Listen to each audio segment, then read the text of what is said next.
Okay. Yes. Okay.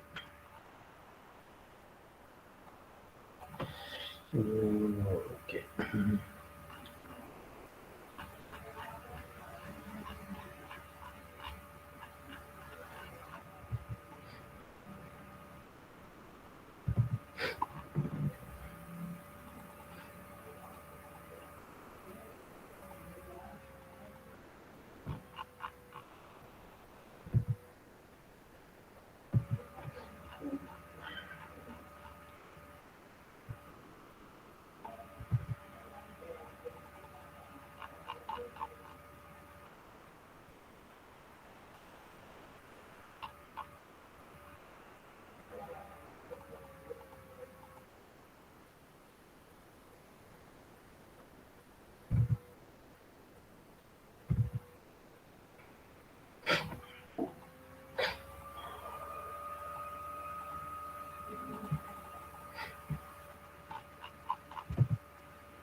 Okay. Let's scroll down to some counter. Okay.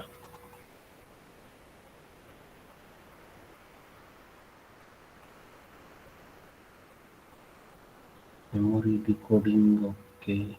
Uh, okay. Fine. There we go. Okay. So counters. I'll share the screen. Just a second.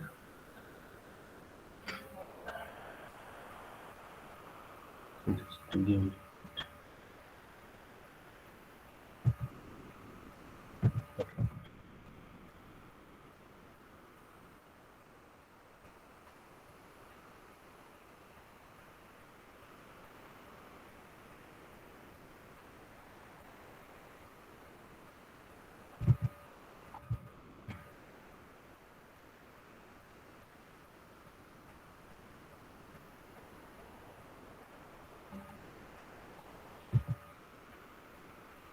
Just a minute. And okay. Here we go.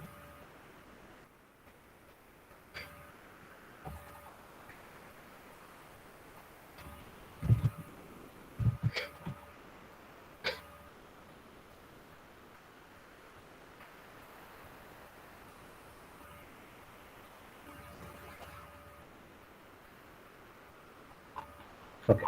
So counters. Yes. Okay. Counters. Okay.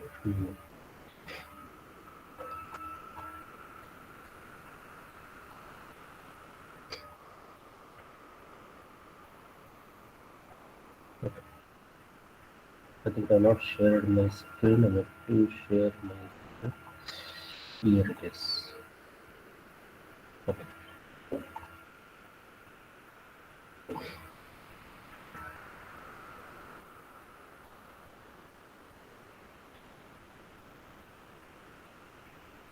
Okay, it's fine. Here we go.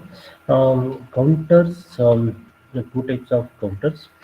In the syllabus, you know, um, counters are mentioned. So there are various types of counters: ripple counters, synchronous counters, and counters based on shift registers. Okay, and design of synchronous counters. Okay, million more machines synchronous sequence. Okay, that's fine. That's we'll look into that. Okay, let's first we'll look into what is a counter. Basically, what is a counter, and then we'll discuss design of various types of counters. Okay. So first is a count. What is a counter? Let us first understand the meaning of a the counter. Okay. So now what is required now is yes in the in our digital devices, what we have is a let's say for example your mobile device. Let's say mobile device screen out time. For example, your screen out time of your mobile device. That is it is around 10 seconds, for example. Okay. The question is, you know, who will count this 10 seconds? Okay. So the processor inside the device will start a counter, okay, counter such that after it counts some n number of clock pulses, n number of clock pulses. Somebody is on the line. Okay. Okay. After it counts n number of clock pulses, it will generate 10 seconds delay. 10 seconds delay. Okay. So that means for this counter, the input for this counter is a clock pulses. Input for this counter is a clock pulse. Now, if it is a 1 second delay, 1 second delay, let us say it has to count n number of clock pulses, for example, n number of clock pulses. For 10-second delay, how many clock pulses it has to count? 10-second delay, n into 10, n into 10. 10 number of clock pulses it has to count. See, otherwise it's a dead machine. How can it knows, 10 seconds has elapsed? Okay, it needs what is known as a device, hardware, which is responsible for counting the clock pulse to generate required amount of delay. In our case, let us say 10-second delay. Okay, so counter counts number of clock pulses, number of clock pulses to generate. The intention is to generate a delay. Our ultimate intention is to generate delay, or some n number of delay. Okay, based on the some requirement. Based on a requirement. Okay, so this is the basis for any counters. Basis application of any counters. Now, how do we construct a counter? Counters are constructed using a registers. Okay, n-bit registers. For example, let us say we need to generate, we need to count. We'll take this example. Okay, so let us say we need to count. Let us say how many clock pulses. Let us say um, 60 clock pulses. Let us say we need to count 60 clock pulses. Okay. So now to count 60 clock pulses, what should be the size of a counter? Counter is basically a register which has n number of clock pulses. N number of, I thought not clock pulses, sorry, flip flops. N number of flip flops. Okay. For 60 clock pulses to be counted, how many bit register is required or how many bit counter is required? So 60 clock pulse means, log 60. Okay, it gives how many bit guys? At least it should be 5-bit register or 5-bit counter. 5-bit counter because 2 per 5 is how much guys? 2 per 5? Sorry, 32. 2 per 6, 64. Correct. Is it correct? Okay, so I'm missing the counter. 2 per 5 is 32. Correct. 2 per 6 is 64. Okay. So we need a 6-bit counter. So that means there should be 6 flip flops in the counter. Okay. 6 flip flops. Using this we can count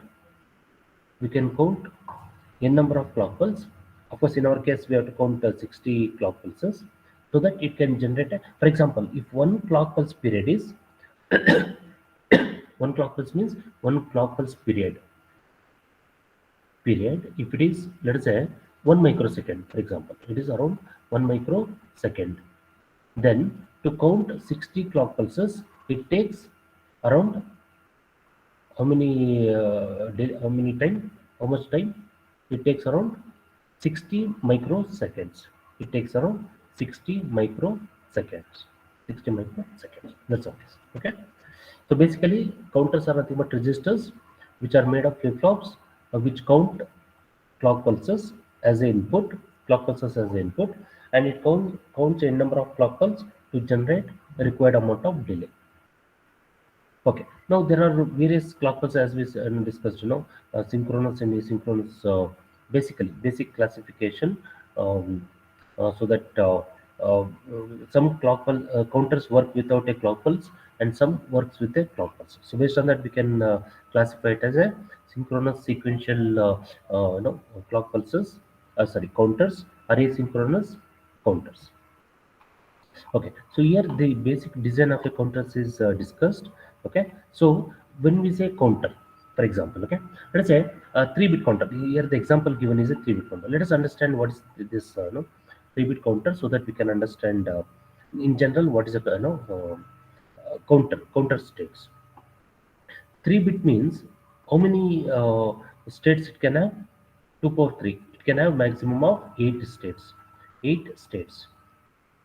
Okay. What is this 8 states?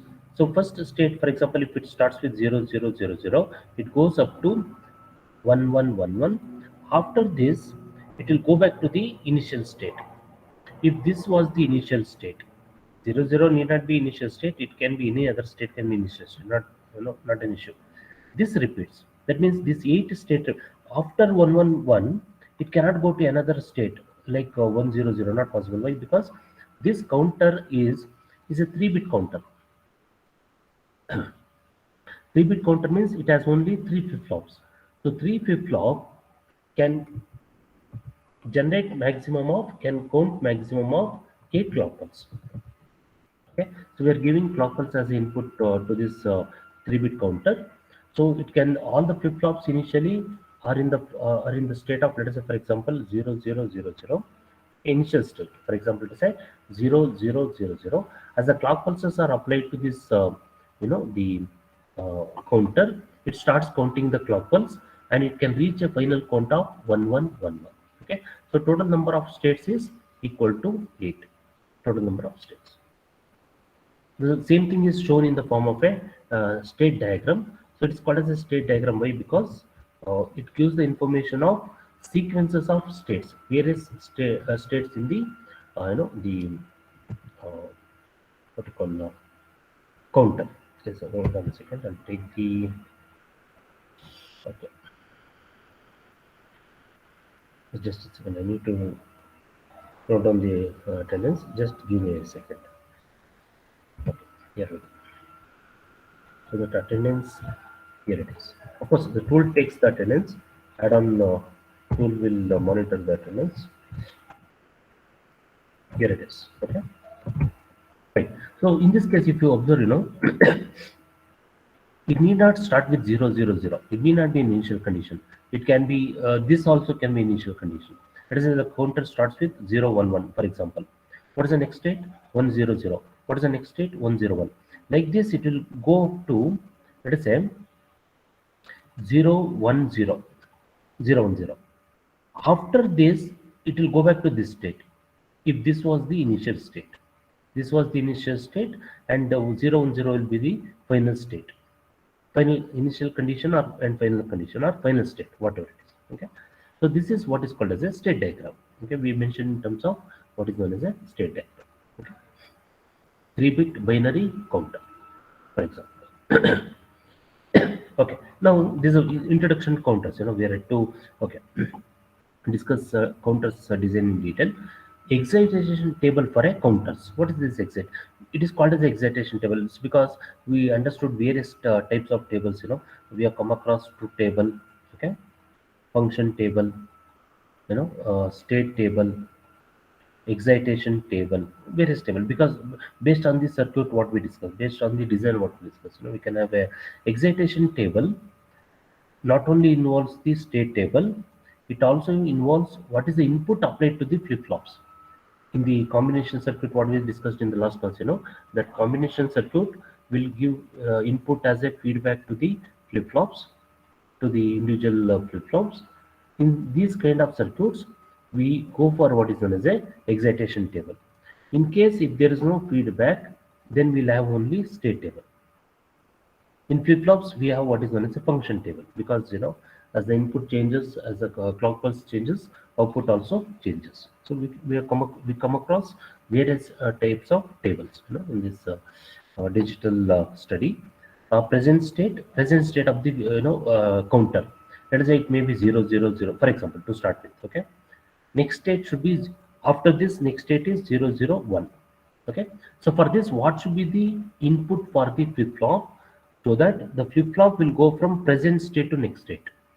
Okay, so for each present state and next expected state, what should be the input of the flip flop, that we have to understand. For example, if the final state is 1, 1, 1, on the application of next clock pulse, it will go to the next state of 0, 0, 0, 0. In this case, we can call this as the initial state or initial condition, whatever it is. Okay, what should be the input for that? Okay, so all this will we'll specify in the form of a what is known as a excitation table. Next, okay. So the design is discussed in detail case. Okay, how to design now? The input for the flip flop.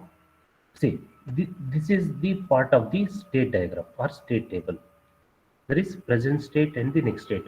This was shown in this state diagram state diagram picture. So where each state follows the previous state and it leads to the next state. Okay, so with this basic state diagram we can write the state table.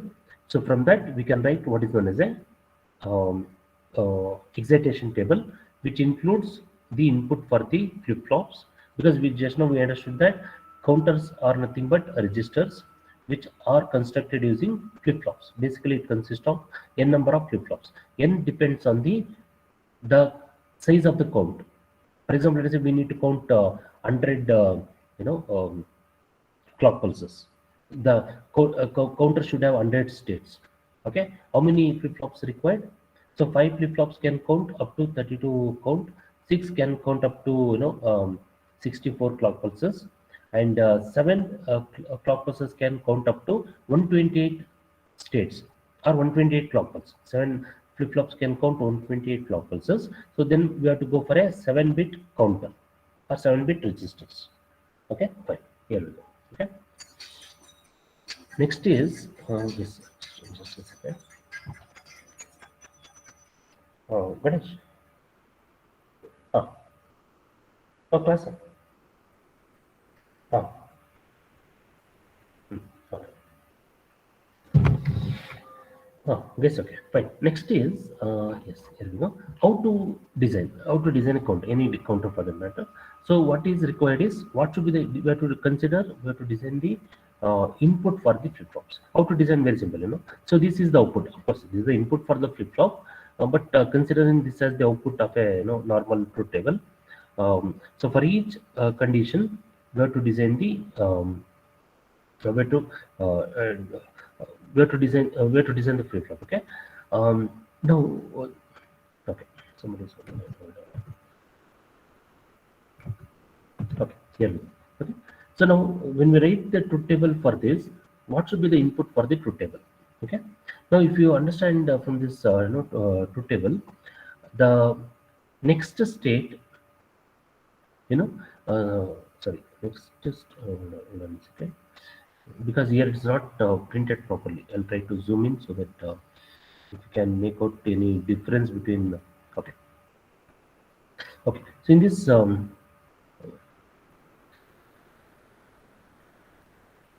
okay, the boolean function is said for character including this function. Just a second, just a second. Because we are using p flip flop, of course. Okay. Okay, fine. Here we go. Let's I'll take one example for the TA2. TA2, somebody on the net. Just a second. Okay. TA2 TA2 is here. It is for which condition is 0, 2 and 3, 4, 5, 3 and 7. Just a second. 3 and 7. It is 3 and 7. Okay, yes, here it is. Okay, fine. Let's now the input for this K map, because we have to write the K map. The input for the K map is the present state, because when this is the input for the flip flops, it will generate this condition. It will generate the next state. Okay, so for the flip flop, for the K map, so present state act as an input. We'll take one. We'll look into an example. For example, TA, that is third flip flop, TA2, because there are 3 T flip flops. T flip flop stands for toggle flip flops. So the input for the toggle flip flops is the present state. Okay, so this is the first flip flop, this is the second, and this is the third flip flop. So for the first flip flop, it is called as TA2. The input is TA2 because it is coming from A2. Out of 3 bits, A2 is the MSB bit, and A0 is the LSB bit. Okay, so for the second flip flop, it is coming from the input no, Sorry, no, no, no. Okay, correct. This is TA1, correct? Which is nothing but the A1 of the present state, present output, and for the first flip flop, it's coming from TA0. TA0. That's why it's called as a no, TA0. It's identified as TA0. Okay. So for TA2, considering the output 1 min terms, okay, the input is 3 and 7. So when the present state is 3 and 7, ta2 input should be set to 1. Okay, so considering this condition, we can plot these values into K map. Here it is. For TA2, the values are applied, or the the ones are mapped for the input combination 3 and 7, which gives the output as A1 A0. Similarly for TA1, so these four ones are grouped. So we can, if you can see that truth table, for TA1, it corresponds to, so let me erase all this. It corresponds to, here it is. Okay, here it is. This one, this, this one, and this one. Okay, and for which the input is, this is logic one, decimal one, sorry, decimal one, decimal 3, decimal 5, decimal 7, 1357. Okay, so for TA0, if you observe, it toggles continuously. It is equal to 1. TA0 is equal to 1. Very simple. Okay. So 1357 for TA1, 1357, these are 1357. When it is grouped like this, we get a value A0. So for TA0, it is very simple. It is 1. That means the last flip flop, the input should always be 1. It is set to 1. Constant 1. Very simple. Okay. 3-bit binary counter. Okay. So what we understood now is, it is a the circuit diagram is here it is. Okay. Now, 3-bit binary counter. So the expressions was I forgot, A0, A1, A2. Okay, A1, A0, A1. Okay. So here it is. So we are using T flip flop. Why T flip flop? Why not D and why not JK flip flop? Okay. So we earlier, in the earlier class, we understood that D flip flop is better than compared to JK, because JK has race around condition, which we overcome using D flip flop. Okay. D flip flop also, what happens, depending on the data. If 0 is given, Q becomes 0. If 1 is sent, is given as input to D flip flop, output becomes 1. That's fine. Okay. What we want, this is for a data storage. So for a data storage register operation, D flip flop is suitable. But for counter operation, T is preferred. Why? Because of course we can consider using D, JK, whatever it is. What happens in a T flip flop is that if 0 is given as an input to the T flip flop, Q does not change the state. Okay, no change in the state. If T is 1, Q continues to toggle. Q continues to toggle. Okay, what we want here is the, the flip flops are arranged in such a way that LSB flip flop should change the state on every clock pulse. Next, I'll show you the logic diagram, timing diagram. They will understand. LSB will change the state for every clock pulse, for every clock pulse applied uh, to the flip flop. LSB plus 1. So this was LSB flip flop. This is LSB plus 1. This will change the state, change its state whenever LSB changes the state. Okay, that is when LSB goes from 0 to 1 and from 1 to 0, then LSB plus 1 should change the state. For example, from 0 to 1. What about MSB bit or LSB plus 2? This should change the state from 0 to 1 when LSB, its previous flip flop, changes the state from 0 to 1 and from 1 to 0. When this transition happens, this flip flop has to change the state. Similarly, when the LSB transition occurs, its next flip flop has to change the state. Okay. So for this purpose, T flip flop is preferred over the any other flip flops. Okay, let us look. Let us look into the design. There are 3 T flip flops: one, first, second, and third flip flop. For the LSB flip flop, the input is set to 1. This we have seen in the K map. For the second flip flop, okay, the uh, The second flip flop, the input is A0. The input is A0 because TA1 was equal to A0.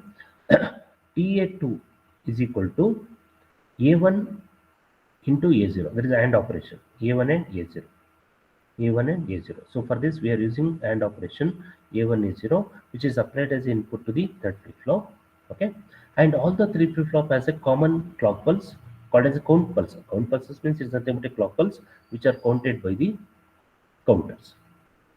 This is a 3-bit binary count. Why it is a binary counter? The count sequence is in the form of binary. That is 000 up to 111. Binary sequence. Not a gray sequence. It's a binary sequence. Okay. That's why it is called as a 3-bit binary counter. Okay. So the excitation table. Oh, okay. This is using chicken flip flop. So I wanted to show you the timing diagram. Okay. Sequential circuit.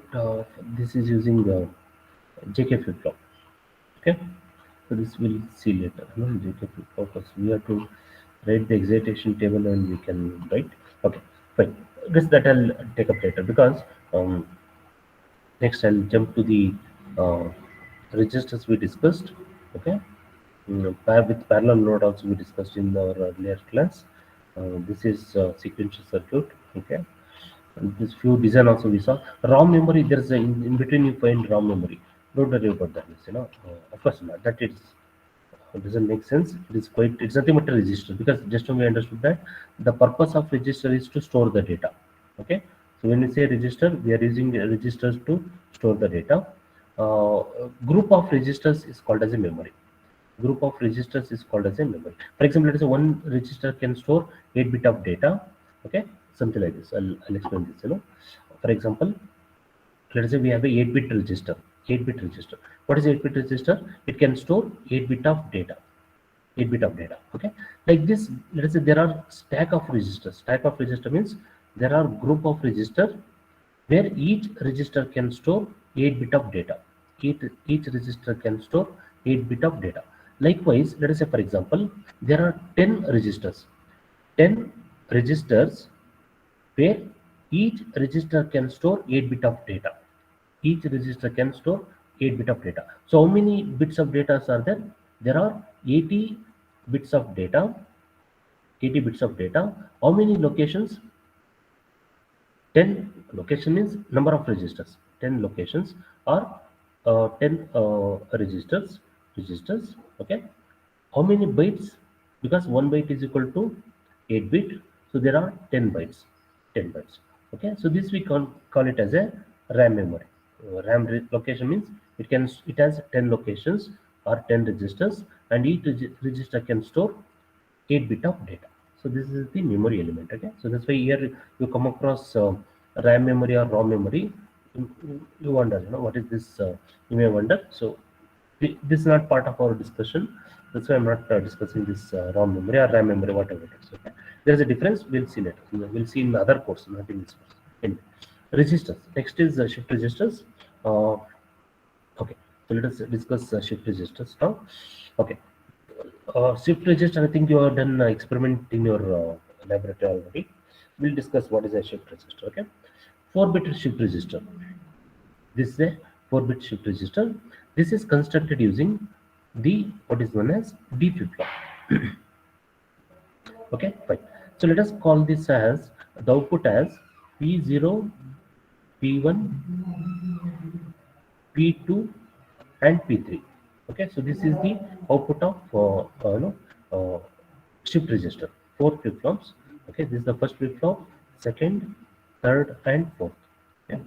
Each flip flop is given with a clock pulse. Of course, it is, if you observe, it is a negative clock pulse. Negative clock pulse means the flip flop will change the state on the falling edge of a clock pulse. That is when it goes from high to low. High to low. Okay. Let us say serial input is 0.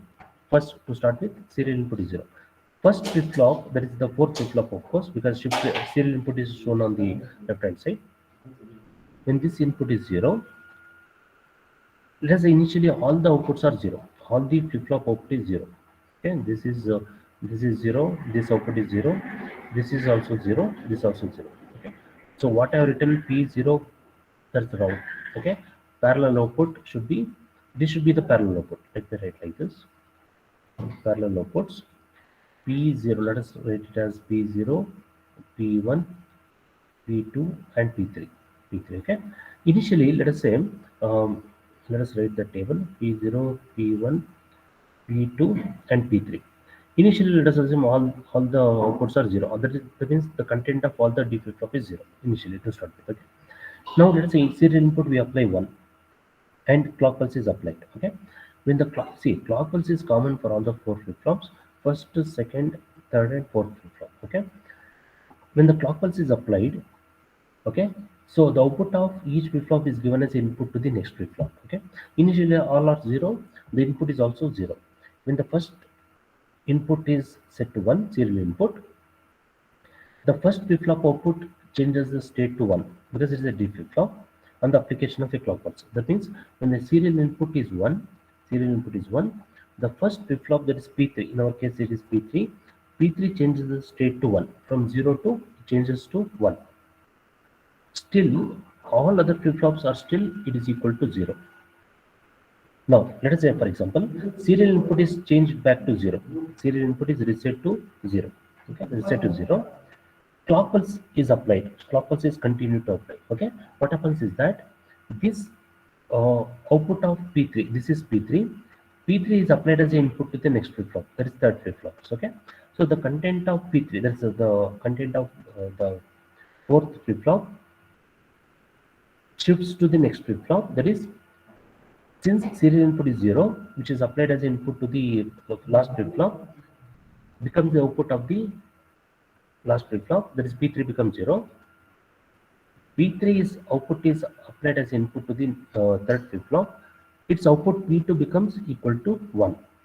And 0 is applied as an input to the next flip flop. So this data shifts to the right hand side. This data shifts to the right hand side. Okay. Next, let us say serial input continues to be 0. On the application of next clock pulse, what happens to the data is, let me write somewhere here, it is P0, P1, P2, P3. This is serial input. This is initially 1. So initially, let us say all the outputs are 0. Because of the application of clock pulse, serial input is applied. So this becomes 1. P3 output becomes 1. So the output of P3 is applied input to the next flip flops. So this becomes 0. Very simple. Okay. Next serial input is 0. So the 0 is applied as input to the first flip flop. Output of the first flip flop is 0. But this output of the first flip flop 1 shifts to the next flip flop. So the next intermediate output is 0, 1, 0, 0. Next input is serial input is 0. Clock pulse is applied. This 0 shifts to the first flip flop, that is the fourth flip flop. So this output of fourth flip flop is input to the second flip flop, that is 0. So next it was 1. 1 shifts to the next flip flop, and this is 0. Next clock pulse, serial input is 0. 0 shifts to the first flip flop. So 0 shifts to the next, and this 1 shifts to the last flip flop. Okay. So now on the application of 0 clock pulse, what should happen is all the flip flops output becomes 0. All the flip flop output becomes 0. So we have provided the data serially. We can observe the data output all the 4 bit at the same time. We call it as parallel output. So we are providing the data serially, serial input. We got the output parallelly. This is nothing but serial input, parallel output. Serial input, parallel output. Okay. Now, what is the other possibility is that, if you observe this shifting operation, so output of one flip flop is given as input to the next flip flop, data are shifted in the, in one direction, right direction, because it is going from left side to right, left side. Okay. So this operation, observe this last 4 bit. Observe the output of the last flip flop P0, that is this flip flop. So this is the first flip flop, first, second, no, this convention is wrong, we will always get confused. So this is the, let's say, first flip flop, second, third, fourth. Observe the output of the last flip flop in this table. So this is the first flip flop, second, third, and fourth. Okay. So we have, what is the data we applied? We applied the data 1, 0, 0. 1, 0, 0 means we applied 1. After that, we have kept the input as 0. What the output we get is, when we continue to apply the flip-flop, we get the output as 0, 0, 1, 0. When we continue to apply the clock pulse, output becomes 0. Okay. So we applied the data serially. We can obtain the output at the last flip-flop. We call this as a serial output. Serial output that you can see here. Okay. So the output is called as a serial output. We provide the data serially. We obtain the data at the last flip-flop. That becomes a serial output. Okay. Now if you can provide the data parallelly instead of applying the data through only one flip-flop, if you can apply the data all at the same time, okay, so that is called as a parallel input. Okay, pi0 parallel input 0, similarly pi1, okay, pi2, and let us say pi3 parallel inputs. Okay, so this is called as a, let us say for example inputs are 0, 0, 1, 0. Okay, so all the data are shifted to the loaded to the flip flops, and what is output of the each flip flop? It should be 0, 0, 1, 0. This is called as parallel input, parallel output. Parallel input, parallel output. What is the other possibility is that we applied the data parallelly, we shift the data. Okay, initially let us say parallel input is 0, 0, 1, 0, for example. Okay, so parallel output is P0, P1, P2, and P3. Okay, P3. So output, we applied the data parallelly 0, 0, 1, 0. Output is 0, 0, 1, 0. Now on the application of clock pulse, let us say we make parallel input 0. Okay, so that we obtain the data serially. The output starts shifting from P3 to P2, that is 0. So this is 0, this is 0, and this is that is a 1. Next, clock pulse 0, 0, 0, 0. Similarly, next clock pulse 0, 0, 0, 0. If you observe this output at P0, okay, we can call it as, we applied the data 0, 0, 1, 0. We got it as 0, 0, 1, 0. We can call it as serial output. So we applied the data parallelly. We obtained the data serially, bit by bit. At the last waveform, we can call it as a serial output. Okay. So using shift register, basically we get the four conditions. That is the way we apply the input and the way we observe the output. Serial input, serial output, serial input, parallel output, parallel input, serial output. What this is the situation? Parallel input, serial output, or parallel input, parallel output. Serial input, serial output, bit by bit. Apply the data bitwise. Shift the data in the register. Observe the data at the output of the last flip-flop. Serial input, serial output. That is called as a serial input, serial output. Apply for a 4-bit register, for example. If you apply the data 4-bit, if you load 4-bit data, if you can observe all the 4-bit at the same time, that becomes a serial input, parallel output. 4-bit data is applied parallelly to each of the flip-flops. Output is obtained serially after shifting, that is called as a serial output. All the bits of the flip-flops are applied at the same time, and all the bits can be observed at the same time, that is called as a parallel input, parallel output. That's okay. So this is what is called as a shift register. So shift register is implemented using what is known as a data flip-flops, D flip-flops. Transfer. Okay, this counter operation we'll discuss in the next class. There is a counter implementation using shift register, bidirectional register with parallel route. Okay, so this is a basic operation of a shift register. Is not will not discuss this using multiplexer. No, that is using parallel route. I think you have one experiment in laboratory also, serial addition. Not this. We will not discuss addition. So then we have what is known as not this basic, not tradition circuit, not this one also. We go to counters, basically ripple counters, because in the syllabus, if you observe, we have the binary ripple counters. Then comes the counters. So binary counters and the decimal counters. So we'll discuss that in detail. Binary counters using the flip-flops. Here we come across that timing diagram, what I was talking about. This we'll discuss in the next class. Ripple counters. Okay. So start from a random sequence, continue the sequence. There is a ripple counters. We'll discuss. Here we have a timing diagram. This will I'll discuss once I start discussing the counters, binary ripple counters. That's okay. This afternoon we can have the simulation. If you guys are free, I'll share the what you call I means I think one or two teams left out for simulation. You can show it. It's okay. Thank you. Thanks for joining. Okay. See you in the next lab. The next lab, one thing. Sorry, next class. It's okay. Thank you. See you all guys. See you. Take care. Bye. Thank you, sir. Okay. Bye. Thank you, sir.